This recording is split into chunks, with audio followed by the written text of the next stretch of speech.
የሰው ቤት የተወሰነ ጊዜ ሰራሁኝና ሻይ ቡና በረንዳ ተከራየሁ። በቃ ሰው ቤትም ሰለቸኝ። ቡና በረንዳ ተከራየሁ። መኖሪያ ቤት ትንሽዬ ቤት ተከራይቼ ቡና በረንዳ ተከራይቼ መስራት ጀመርኩ። የሰራው እዛው አካባቢ እቆብ ጥል ነበር። ቆብጥዬ የቤት እቃ አሟለሁ። ለሻይ ቤት የሚሆን እቃ ሁሉም አለኝ። በዛ መሀል አባቴን ሂጃየሁት። በስንት አመቴ ነው? በ6 አመት ምናምን ይሆነኛል። ብቻ ሂጃየሁት። አባቴ ታሞ ነበር። ይሳል ነበር። ለምን አትታከም ምናምን ስለ መድኃኒት እየወሰድኩ ነው ምናምን አለኝ። ያው አይቼው ተመለስኩ። ሻይ ቤት ከፈትኩ ተመልሼ ማለት ነው። መኖሪያዬንም መስሪያዋል። የ3 ወር ቤት ኪራይ ከፍዬ እየሰራሁ እያለ ደህና እየሰራሁ እያለ አባቴ በጣም ታመመ። በጣም ሲታመም ሄድኩኝ።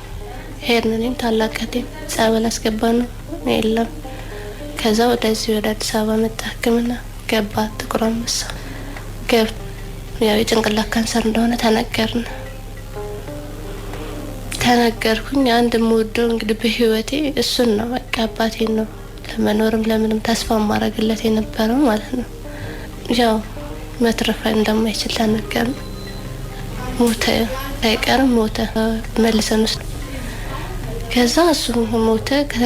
ከቀበርኩና ራሴ ጋር አልነበርኩም። እዛ ጋር የተከፈለው ቤት ኪራይ አለ። ከዛ የሻይ ቤት ያመቃ ተዘረፈ ተባልኩኝ። እዛው ዋዘን ላይ እንዳለው ነኝ። ራሴም ጋር አልነበርኩም። የሲስተር ባል ወደዛ ቦታ ሄዶ ያለውን እቃ ነሳስቶ ምናምን መኖሪያ ቤት ተከራይቶ አስቀምጦት ተመለሰ። እኔ ልክ አልነበርኩም። አይምሮ ተዛብቶ ነበር። ለምን ከልጅነት የሚመጣውበት አለ። መጨረሻ ላይ እዛ ጋር ይከብዳል በጣም። ከዛ እሱ እንደዛ ሁኚ ካላርቦ ምናምን ከተረጋጋው በኋላ ለካ አባቴ ለትዳር ለመስጠት እኔን ጨርሶ ነበር። በአጫታ ማለት ነው። በቤተሰብና ቤተሰብ ሰው ነበር። እኔ አላውቅም ነበር።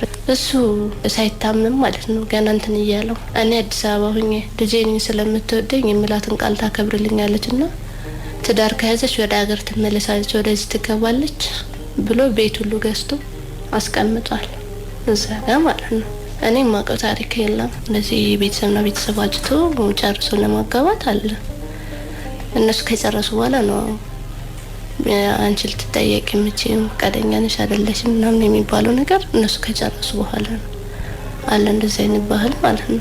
ከዛ ተነገረኝ ላርቦ እንደዚህ ብሎና ባሽም ትወጃለሽ ቃሉን አክብሪ፣ ቢሞትም በህይወት በሰማይ እንትን ያሻልን የነፍስ አባት። እኔ ምኖርለት የለም። እዚህ ጋር ያሳለፍኩት ግፍና መከራም አለብኝ። እዚህ ጋር ልኖር አልችልም። ምክንያቱም የለኝም ምኖርበት። እዛም ጋር ህይወቴ ተመሰቃቅሏል። ባቴንም አጥቻለሁ። እዚህ መኖርም አልፈልግም፣ እዚህ ሀገር መግባትም አልፈልግም አልኳቸው። ከዛ ሁሉም ነፍስ አባት የሚያዘኝ እሺ አልኩ። በቃ ማለት ያዙኝ ሁሉም ቤተሰብ እንደዚህ እሱ እንደዚህ ገዝቷል፣ እሱ እንደዚህ ይሆንልኛል ብሎ ነው። 5 እህቶች አሉን ከኔ ጋር ማለት ነው የአባቴ ልጆች። እና ቃሉን መፈጸም አለበት መተግበር አለበት አሉ። በነፍስ አባት ከተያዝኩ ግዴታ ምርጫ የለኝም። ከዛ እሻልኩኝ። በቃ ማለት ያው ተጽዕኖ ማለት ነው። ራሴን በቃ ዝም እየተጨኘሽ እሻልኩት። በ6 ወር ይባላል፣ በመንፈቅ ይባላል። በዛ በ6 ወሩ በሀዘን ልብስ ነኝ ቀለበት አሰርኩ። በጥቁር ልብስ ማለት ነው ቀለበት አሰርኩ። ከዛ ከዚህ የነበረው እቃ ተጭኖ መጣ። ያው ልጁም ገና ልጅ ነው፣ እኔም ልጅነት አለኝ። እንሰራለን ዋኔ ሀዘን ልብሴን እየሰራው ያለ ሻይ ቤት ነው የምሰራው። አስፓልት ዳር ነው የተገዛልኝ ቤት። ከዛ እንጀራ እናታችን ለኛ ለልጆች ተብሎ ነበር የተገዛው። ካደችን ቦታውን ወደ ፍርድ ቤት ገባል። በቃ ለልጆች ተብሎ የተገዛውን የተደረገውን ነገር ካደች። በቃ እንጀራ እናታችን ማለት ነው ካደችን። ፍርድ ቤት ክስ ገባ። በኮሮና ሰዓት እየተከራከርን ነበር። ኮሮና ፍርድ ቤት ተዘግቶ ነበር በኮሮና ሰዓት። ከዛ ወለድኩ። የ6 ወር ሆና ልጄ ጦርነት የሰሜኑ ጦርነት ገባ። ሐምሌ 27 ነው ጋሸና የገቡት። ሐምሌ 27 ከምሽቱ 2 ሰዓት አካባቢ ይሆናል። ክረምት ነው። የክረምት ቀለቢያው እዛ ተዘገመጠው ስለሆነ ሲጋ ሐምሌ 27 ምሽቱ 2 ሰዓት አካባቢ ይሆናል። ገቡ። መብራት እንዲትርክ ሙላውን ድርግምግም ማለት ጠፋ። ያው ነገሮች ቀጠሉ። የሚበላም የለኝም። እዛ ጋር የልጄ አባት ቤተሰቦች ከወደሆኑ ፈርተን ማታ ከምሽት 7 ሰዓት ይሆናል። ወንዝ አለ፣ በጣም ከባድ ወንዝ። በድልድይ ሄደ 2 ሰዓት ይሆናል። ግን ባጭሩ አቋርጠን ለመሄድ ምሽት 7 ሰዓት ነው። ልጅ አዝያለሁ እኔ። እሱም ልብስ ሲሰራ ነበረ እና ያን ልብሱን ይዞ ለመሄድ ወጣን። ሰው እየሸሸ ነበረ። በጣም እንደ ጉድ ነበር ሰው የሚሸሸ ነበር። 7 ሰዓት ነው ግን ቤቱን ለቆ ሰው እየሸሸ ነበር። እዛን ሲገቡ ያን ልብሱን ይዞ ለምን የግዴታ መንበረው ነው የለት ቀለብ ነው ይዞ መሄድ ያለበት። ያንን ቀለብ ይዘን ስንሄድ ወንዝ ሁሉ ሊወስደኝ ነበር። ልጅ እንዳዘልኩ ጨለማ ነው፣ ድንጋጤም አለ። ሊወስደኝ ነበር። ሰው ይዞ አዳነኝ። ልጅ አዝያለሁ። ልጅ የ6 ወር ነው። ሸሽተን ሄደን ተሻገርን። ወንዙን አልፈን እሱ ቤተሰቡ ጦርነቱ አለዛ ወደ ገጠር ከተማ አላለም ጦርነቱ። እናም የብሶ የነበረው ወደ ገጠሩ ነበረ።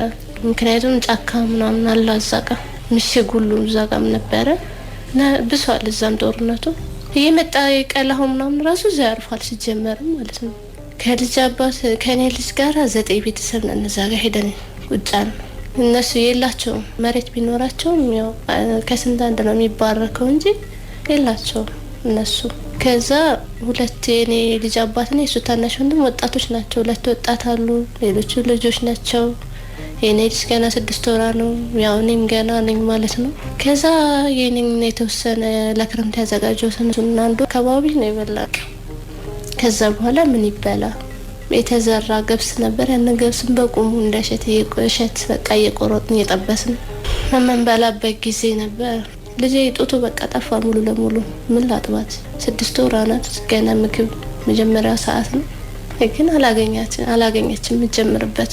በምን ላስጀምራት? ከዛ ልጅቱን ሲጨነው ወተት ጥቢስ ስላት በቃ አጠባልኝ። ለምጡቴን በቃ አስለመርኳት። ወተት እንትን አልኳት። ለምን በቃ እኔ ጡት ስላላገኙ ልጄ እንድታገኝ ፈልጋለሁና ምግብ ተጨማሪ ነው እንጂ እኔ ጡቴን ያጠባው ነው እንደለላት የፈለኩት። ከዛ ወተት የላም ወተት እምቢ አለችኝ። ጠቢብላት እምቢ አለችኝ። ከጭራሽ ስታየው ወቅላታል። ምን ላድርግ? ከዛ ያው እንደዛ እያልኩ ያለ ልጄ አንድ ቀን በቃ ይልል ፍጥርቅ ብላ አለቀሰች። በቃ አለቀሰች። ለምን አርቧስ ምን ላድርጋት? እኔ ምሳጋ በራው እንትን እያልኩ ነው ያለሁት። ጡቴም ሄዷል በቃ ሸሽቷል። የ3 አመት ደግሞ ማስቀብሬ ነበር ወዳው እንደወለድኩ። ከዛ በቃ ያዩዋትም ያለቅሳሉ። ምን ላድርጋት? ከዛ አንድ ቀን ለምኝ አንዱ ቤት እንጀራ አንዱ ቤት ወጥ ይዘው አካባቢ በቃ ከቤንስ ባትቷን አንጀት ነው ገና 6 ወር ስለሆነች አንጀትሽ ባይችልም ቤንስ እንትን ይቀርልሻል የተወሰነ ይዝም ያጎረስኳት እንትን እያልኩ ማለት ነው። ከዛ ልክ በላች ያን አጎረስኳት በእጄ እንትን እያልኩ ሳጎርሳት ለካ ርቧት ነው እነዛ ስትፈጠረቅና ስትል ነበር። እዛ መሰለኝ እንትን መጀመረች ያን ካጎረስኳት እንትን ካልኳት በኋላ ማለት ነው እኔ ዝም ብዬ ነው የማለቅሰው በቃ። ምክንያቱም ልጄ በራብ ልትሞትብኝ ነው በቃ። ያ ነገር ነው እዛ ጋር እንትን እያለኛል። ከዛ የሱ ቤተሰቦች አካል ተነጋግረዋል ከሱ ጋር። እኔ ማውቀው ታሪክ የለኝም። ከዛ ልጅ ያለችኝ ያው ያልኳት ማለት ነው ልጅኛ ሲጭንና አንቺ በፈለግሽው ሀገር አድርገሽ አቋርጠሽ ሂጂ አዲስ አበባ አለኝ። ምን አይነት እናት ናት የ6 ወር ልጅ በዛ ሰዓት በዛ ስቃይ ጥላ የምትወጣው? ከዛ እኔ አልኳት ልጄን ጥያለሁ አይደለም ለእናንተ ከሞተች ልጄ ከኔ ጋር ትሞታለች፣ ከተረፈች ከኔ ጋር ትጠፋ። ይሄ ቀንም ማለፉ አይቀርም። እናንተና እኔን ግን በህይወት ካለው አስተዛዝቡን ይቀራል። ይሄ ነው ያልኳቸው። ዙሪያውን እሳት ነው እዛ ጋር። ልጄን ጥዬ ወጥቼ ተስፋ መቁረጫዬ ነው እንጂ ሌላ ምንድነው መኖሪያዬ? እዛ ጋር አባቴን አጥቻለሁ። እዛ ጋር ልጄን ደግሞ እንዴት ይከብዳል። 6 ወር ናት። ከዛ ልጄን አዘልኩኝና ወደ ማለት ነው ከዛ ሄዳልኩት እሱ እንሄድና ከሞትንም እዛው ውሃም የሸጥን ቡናም ሸጥን ምንም ወለ እየሰራን እዛው በእንስ እየበላን ልጃችን ምግብ እያገኘች እንሞት። ከኖርንም ከልጃችን ጋር ይቀን ያልፋል። እንሄድ ስለው አልሄድም አለኝ። ልጃችን አይሄድም ማለት እነሱ አለማ ልጃቸው አይሄድም። እዚህ ጋር ያለሁት እኔ ነኝ ባዳ። ችግር የለውም እሺ አልኩ። ልጄን አዘርኩ እያለቀስኩ። ከዛ ይጠይቁኛል እነሱ መታወቂያ ምናምን ይጠይቁኛል። የዚህ ነዋሪ ነሽ አይደለሽም ምንድነሽ ማንሽ? መታወቂያን ሳሳያቸው ዝም ይሉኛል። ልጅ አዝዬ ስለ እያለቀስኩ ያን 2 ሰዓት መንገድ ጨርሼ ገባሁ ወደ ከተማ። አለፍኩ ቤቴ መጣሁ። እነሱ ናቸው ያሉት እዛው ከተማው ላይ የሚያሉት። ከዛ ስጋ ዋዛ እኔም ጋር እኔ ቤት አሉ እነሱ ራሳቸው ማለት ነው። የቀለማት ምናምን እዛ ጋር እንትን ብሏል። እቃውም ያለውም አለ የሌለውም የለ። በቃ እቃ ምንም ልብስም እሱ ሲሰራ በረብ እንዳለ ጠለን ነበር። ይሄ ምንም አይነት ነገር የለም። አንዳንድ እቃ የተወሰነ እቃ ነው ያለው። ከዛ ምንድነሽ አሉኝ። ባለቤት ነኝ አልኳቸው። የልጅሽ አባትስ አሉኝ። ያላቅም እኔ የት እንደሄደ አላቅም። የት እንደሸሽም ማውቀው ታሪክ የለኝም። እኔም ሸሽቼ ነበር ግን ልጄን ራበብኝ ምን ላድርግ ልትሞትብኝ ሆነ አልኳቸው። እዛ ተናውሽ አሉኝ። እዚህ ነው እየሰራው በቃ ልሙት ልጄን ያበላሁት አልኳቸው። ከዛ የአባቴ ብቻ አልፎ ዘመድ ናት ምግብ ቤት ሆቴል ያላት ነበረች እና እሷ ምግብ ቤቷን ዘግታ ያዘጋጀችውን እየበላች ቁጭላ ነበረ። ከዛ እሷም ጋር ሄድኩና እሱ እንደዛ አልኳቸውና እንለቅልሻለን ነይ ግቢ ያሉኝ። እሺ አልኩ። ብሬ ላይ በምን ጀምረው እዛች አክስቴ መላቀ ሄድኩኝና ስታየኝ በቃ ይሆንሁኝ ያለውኝ የምታቀኝና ዛሬ የዛኔ የነበርኩት አንድ አልኩላት። ልጅቱን ስታይ በቃ እናለ የለለና በቃ የለለውናለች ከስታለች። እኔም እንደዛው ተቋቁራ ያለው ከስቻለሁ። እንባዬ ዝም ብሎ ነው የሚሄደው። ልጅቱም ያለቅን ልጅቱ ረዳችኝና ወደው እኔ ውሃ ምናምን ታጠቢ ያለችኝ እንደ ህፃን ልጅ አጠበችኝና ከዛ እንጀራ ይጋገረች ነበረ። ለኔ እንጀራ በጣርጋ ሰታ ለልጅቱ የጤፉን ዱቄት በጥብጣ ሰርታ አጠጣቻት። ከዛ ልጅቱ እንትናለች ነምልነሽ አሁን እዚህ ቁጭይና እኔ ጋር እንቀመጥና እንደሆነ አለችኝ። እኔ ቡና ልስራ ቀን እየሰራው ማታ አንቺ ጋር ልደር ስላት ለምን አለችኝ። አይ እኔ ታውቂያለሽ እፈራለሁ የሰው ፊት ማየት ምናምን አልወድም በጣም እፈራለሁ። በቃ እኔ እንደዛ የሚሻለኝ አልኳት። ብር ስጭኝ አልኳት። ለመጠየቅ ሁሉ እየፈራው ነው የጠየቅኳት። 300 ብር ሰጠች። በዛ 300 ብር በቃ እንደምንም እና ስኳር ሻይ ገዛውና እቃ የለም እቃውን ወስደው በቃ ካንዱ ቤት አርገውታል። የለም እቃ በቃ እዛ ብርጭቆ የተወሰነ ሻይ ብርጭቆ የተወሰነ ስኒ የተወሰነ ማንቆርቆሪያ አርጋ ሰጠችኝና ያን ቡና ጀመርኩ እዛው ቤቴ ማለት ነው። ያው እንደዛ እያልኩኝ ማታ እሷ ጋር እየሄድኩ ሳድር ተወሰነ ሁለቱን ነው። እህልን ገዝተሽ ማስፈጨው ከባድ ነው። ከምትገዥበት የምታስፈጭበት ይከብዳል። መብራት የለም። በነዳጅ ወፍጮ ነው ወይ በእጅ ካልፈጨሽ። በዚህ መፍጨት ደግሞ አልችልም እንዴት እንደሚያዝም ሰውን ጥሎ ስለሸሽ ማንኛውም ቤት ሄደሽ ለመፍጨት አትችይም። ከዛ ሲመጡም ሻይቡን ሲሉ ፈራ። አንዳንዶቹ ለማማየ ዳቦ ሰጥተዋት ይሄዳሉ። ፈሪሃ እግዚአብሔር ያላቸው ደግሞ አመነጫጭቀውኝ ሰድበውኝ የሚሄዱ ይችላሉ። ብቻ ብዙ ነገር ነበረው። ከዛ እንደዛ እያልኩኝ ያን የተወሰነ እህል ገዝቼ አስፈጭው እየሰሩ ማለት ነው። አስፈጭቼ አክሴ ጋር አንቺ ጋር እየጋገርሽ ለወራት ስመጣ አልኳት። አለቀሰች፣ ተቆጣች። ያንቺ አባት እኮ ለኔ እንደዚህ አይደለም መስዋዕት የከፈለው በጣም ከባድ ነው ምናምን አለችኝ። አባቴን በጣም ተወደው ነበር። ይሄ ቀን እኮ ያልፋል ለምንድን ነው እንደዚህ የምታረጊው አለችኝ። እኔ እንዳልሳቀቅ ነው ልጄ እዛ ጋር ይዤ ሳድር ስትሸናብኝ ሳቀቅ ነበረ። ደግሞ ተጻናት አራት።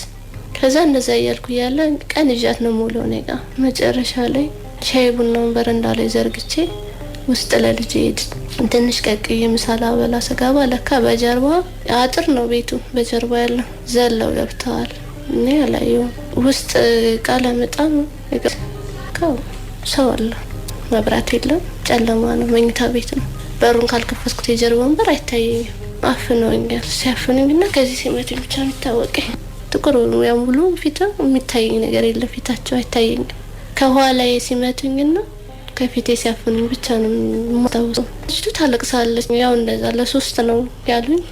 አላቅም የሚታወቀኝ ነገር ስለሌለ አላስታውስም። ማለት ራሴን ስቼ ስለነበረ ማስታውሰው ነገር አልነበረም። ያው ለሶስት ተደፍረሻል ነው ያሉኝ።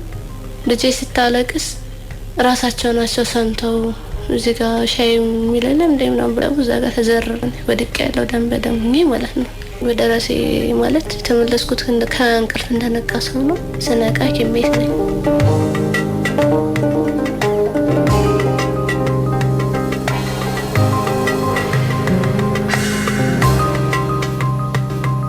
ራሱ ያለባቸው ሰው ሳይ እመክራለሁ።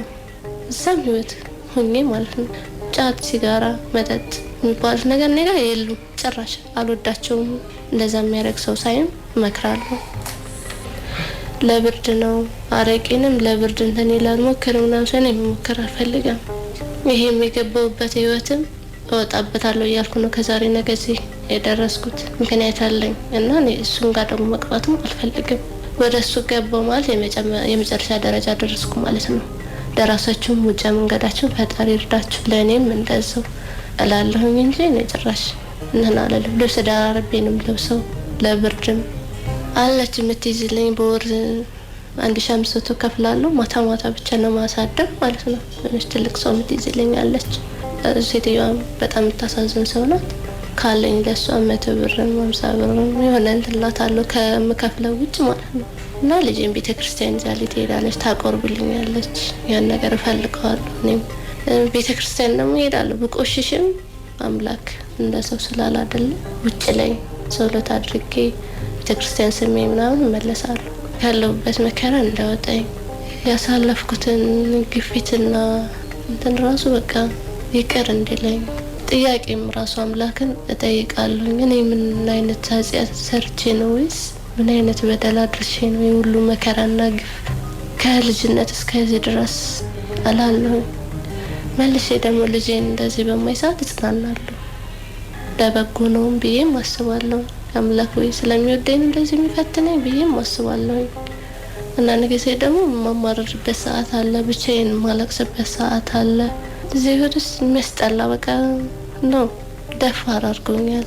በእርግጥ እኔ ኢየሱስም ስለሌለብኝ ራሴንም ስለምጠብቅ ከሰው እፈራለሁ። ሰው ጋር መጣላትን አልፈልግም ስለምፈራ ማለት ነው።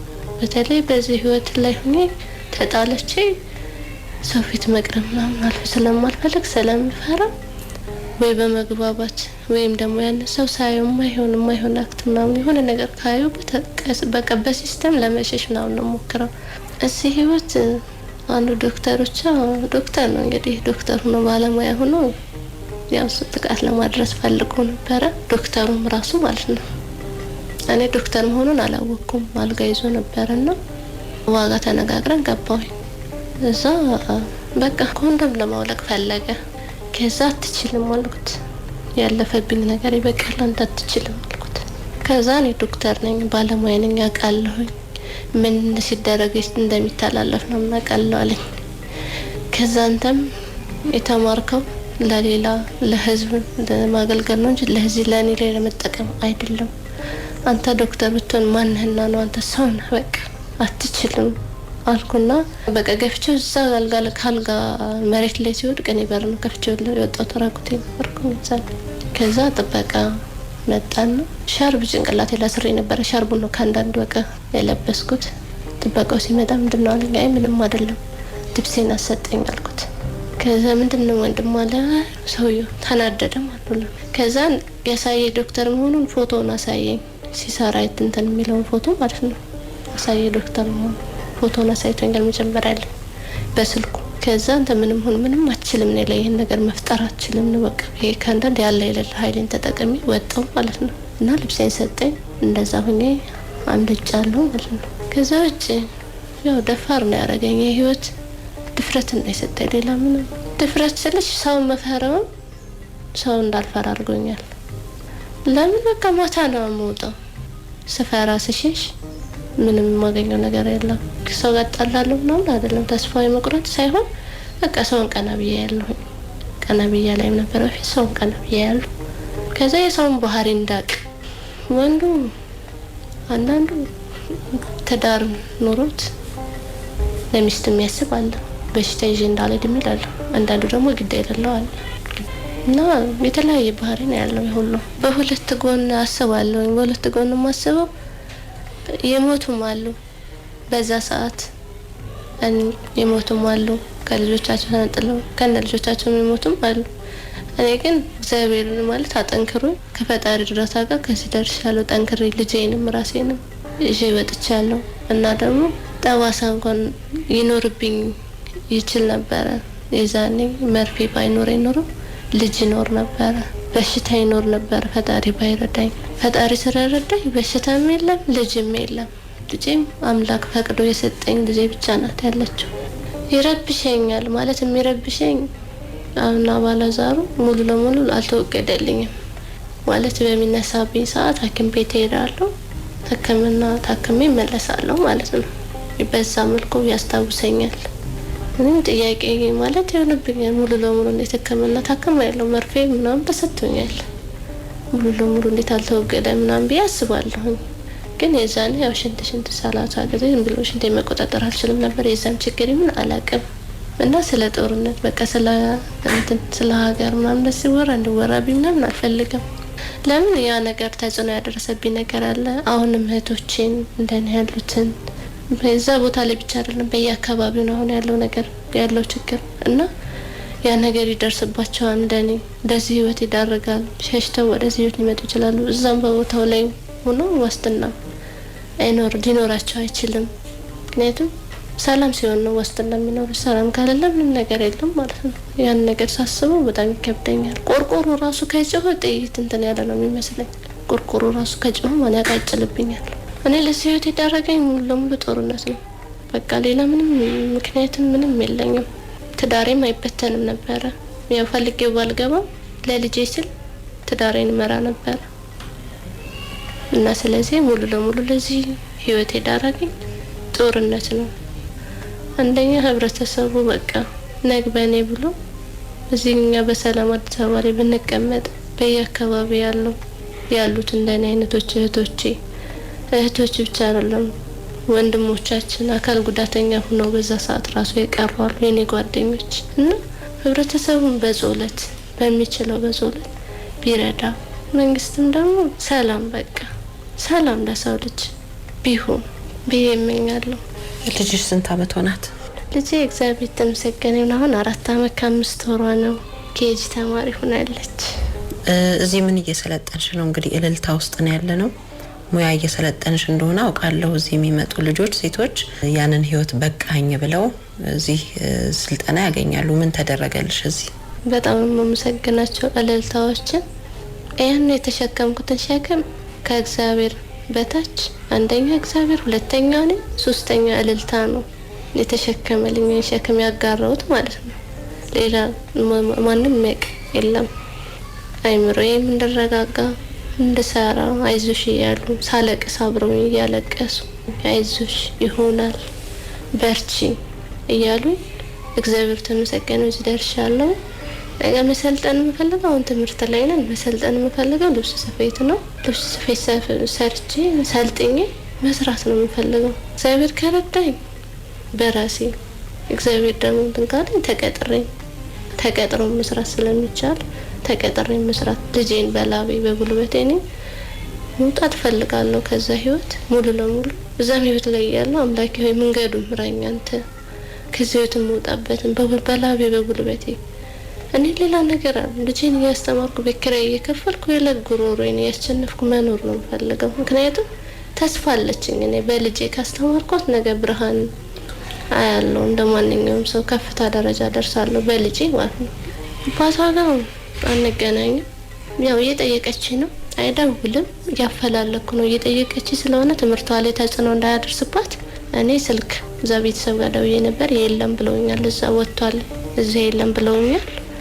ያው ስልክ ያፈላለኩ ነው ግዴታ ለልጄ ትምህርቷ ላይ ተጽዕኖ ስለሚያደርስባት አይምሮዋ ላይ ያፈላለኩ ነው ልጄን ለማገናኘት ማለት ነው።